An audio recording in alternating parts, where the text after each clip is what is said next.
DreAllDay.com. Dre Baldwin, DreAllDay.com. Let's talk about ancillary decisions. Let's start saying workonyourgame.com. Actually, so let's say workonyourgame.com. We'll keep it DreAllDay.com, but it's also workonyourgame.com. But we're gonna talk about ancillary decisions.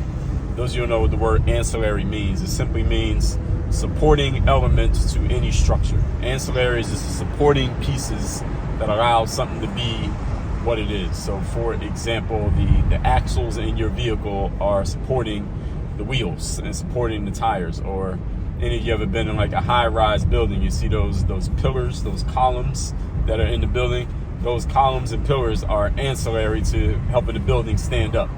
All right, so what I'm talking about here are the ancillary decisions, because ancillary decisions, the ancillary choices that you make, support all the stuff that most people talk about, the basic stuff that most people talk about when it comes to creating and sustaining your success. To give you an example, I sent out a text message in June that I said, hey, it's almost halfway through the year. How are you doing on your goals? What do you need to do to step your game up and make sure you hit your goals for the year? Because we're almost halfway through the year. So a bunch of people said something along the lines of, like I talked about a couple of videos ago, I need to be more disciplined, I need to be more motivated, I got to work harder, show up earlier, stay later, etc., etc. Y'all know the usual: hard work, dedication, believe in myself, focus, consistency, all the stuff that y'all like to say when you talk about the things you need to do to be successful. All the things that you think are the key to your success that are not actually the key to your success. They are elements of your success. Notice my wording here. Elements of your success, but they are not the key to your success. Here's the thing that you got to understand about things like hard work, motivation, dedication, consistency, focus, working on myself, believe in myself more, all those things that y'all say. The key to doing those is not just hyping yourself up or pushing yourself or beating yourself up about them. The key is making the ancillary decisions that make those things easy. Ancillary decisions, again, are supporting decisions that support the main decision. So let me give you an example. I'm a person who works out. Like, I stopped playing ball 7 years ago. I stopped playing basketball 7 years ago, but I'm still in professional shape. I still work out every day. I don't even know my body fat percentage is, but I would guess that it's probably under 5%, at least under 10%, definitely. I can still get outside and run a 5K, 10K easily with no problem without stopping, even in the humidity of Miami. I'm not telling you that to impress you, but to impress upon you. The reason why I'm able to do that is not because I'm just this supremely talented physical specimen. I do have some genetic traits working in my favor, but that's not the reason, because I know there are a lot of people with physical talent who ain't in any kind of shape, right? And the reason why I'm able to do that is because of the ancillary decisions that I make. For example, I drink an ounce of water for every pound of body weight every single day. So if I weigh, for example, 180 pounds, I'm taking in at least 180 ounces of water every single day. I go to bed early enough that I can wake up in the morning fully refreshed and with full energy, so I can get my workout in every day, so I'm not sluggish.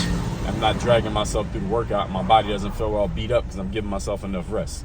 I eat a bag, if you follow me on social media, I eat a bag of spinach, organic baby spinach straight out the bag every single day. You know that I eat fruits. So I eat mandarins, apples, bananas every single day. I do this stuff every day. I eat a plant-based diet. I get my meals delivered to me every single day. I go outside and I take walks every day. I don't drink anything other than, I drink a protein shake in the morning. I don't drink anything else other than water. That's it. I don't drink juice. I don't drink Gatorade. I don't drink soda. I don't drink alcohol. I don't smoke. I don't take any kind of drugs. All of those things, I'm telling you that, again, not to impress you, to talk about myself. I'm telling you that to help you understand these are all ancillary decisions that I make that allow me to do the main thing. So the main thing you might know about me, as a matter of fact, just yesterday I was out in Wynwood in Miami. Brother came up to me. He knew me from YouTube back in the day. He was like, man, you still in game shape. You can still work out and play ball right now. And I told him, yeah, I don't play ball anymore, but I do other things. Like I run, I do boxing, I still work out every day, et cetera, et cetera. And some people might look at that and just say, well, wow, this guy is just special athletically or physically. That's why he can do these things, or why he's still in shape. even though he doesn't play ball anymore. No, that's not the case. The reason why you can see me and see that I look like I still go to the gym every day, which I do, is because of all the other choices that I make that make going to the gym every day easy. Going to the gym every day is an easy choice to make simply because of all the other decisions that I make. Like I just explained to you, my day-to-day lifestyle makes going to the gym, it supports that. To give you another example, when I was playing ball, those of you who remember me from back in the basketball days when all my material was basketball, I used to put these videos on YouTube every day, and I'd be in this empty gym working out, and people would be like, Dre, how do you always have the gym to yourself? You're always in this empty gym working out. And a lot of ball players, y'all know the thing, when you coming up playing ball, it's hard to find a court to get to yourself because everybody else is out there trying to play too. So like, Dre, do you own a gym? Do you rent the gym? Do you got a gym in your house? Something like that? And the answer is no. The simple answer is I just found out what time the gym opened, and I would just get to the gym early in the morning because I knew most people, ball players, weren't willing to get up early in the morning every day and come to the gym. Now, every once in a while, you get some straggler who might be in the gym at the same time as me, but most of the time, when I got to the gym first thing in the morning, it was empty. That's why when y'all saw those videos, you could see it wasn't nobody else in the gym, or you could at least hear, you didn't hear any other basketballs bouncing, it was just me. Why was that? Why did I have the gym to myself every day? Not because I had exclusive access to the gym that nobody knew about. Everybody knew where that gym was. Anybody who lives in Miami knows exactly what gym I was working out at. The gym is still there to this day. The reason why I was able to have that gym to myself is simply because other ball players, which I don't control, they didn't have the discipline that I had to get up early every morning and get that workout in. Now, if you know what the rest of your schedule is, you know what time you got to be to work, you know what time you got to get to school, you know what your schedule is and everything else you got to do in your life.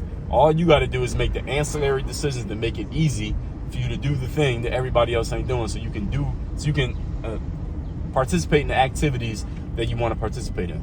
I'll give you another example. Ancillary decisions. Back in this had to be around 2007, between 2007 and 2010. This is a story that I heard about Kobe Bryant. All y'all know Kobe.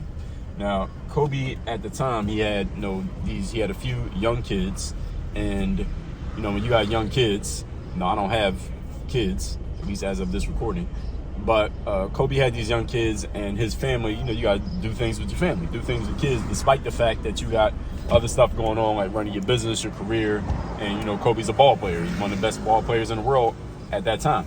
So he went to Disney World with his kids, in Orlando.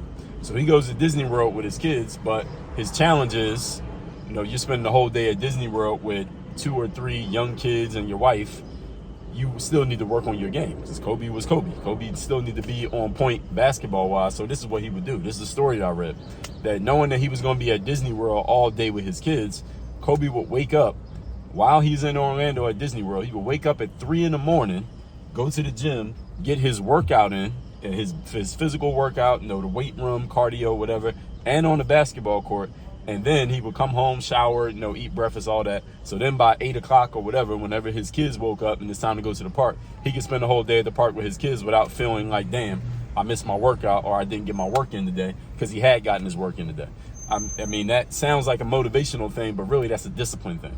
And discipline is what leads to the ancillary decisions that you make. And the ancillary decisions make it easy for you to do the big thing, which is show up every day, be more focused, be more consistent. So any of you who have this challenge right now, or you have this resolution that I need to be more consistent, more focused, work harder, be more dedicated, show up more often, what you need to look at is not just the hype up part of it. A lot of y'all just focus on the hype up part of it. This is the thing that I need to do. What you need to ask yourself is, what decisions do I need to make that will make it easy for me to be more disciplined? What decisions do I need to make? What actions can I take that make it easy for me to show up more consistently? What do I need to do that makes it easy for me to feel motivated? Even motivation.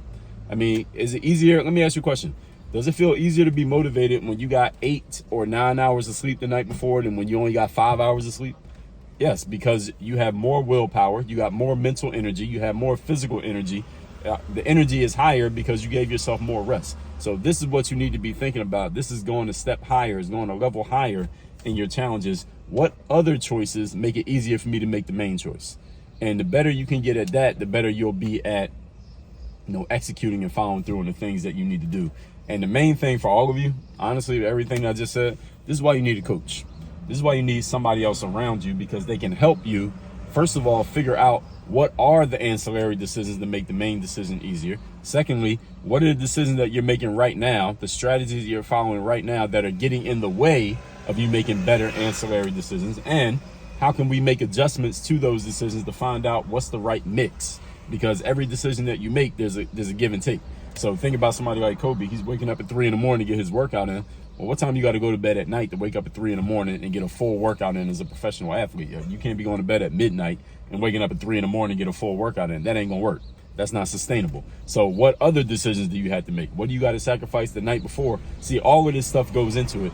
This is why you need a coach. This is why you need a second set of eyes, at least a second set of eyes, maybe a third, fourth, or fifth set of eyes, who can help you make better decisions and help you strategize. Because each one of these choices fits into a bigger strategy. It's not just do this one thing and everything's going to work out. And that's the reason that many of you come up short, because you're doing things as tactics. So you hear me say this one thing, and this is what a lot of ball players would say to me back in the day. Well, I heard Kobe did this. So you do this one thing that you heard Kobe did, but you don't know about the other 20 decisions Kobe made that allow him to make that one decision.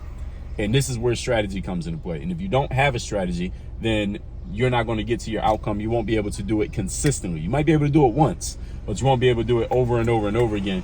And the thing that makes a professional is the fact they do it over and over again. They can do it repeatedly. They can do it predictably. They can do it consistently. That's why their results are exactly the same. Predictable, consistent, and they know exactly what they're going to get. They're repeated. So all that being said, text me to get my daily motivation. First of all, that's the first place you start with me. My number is 305-384-6894. Is down below in the description.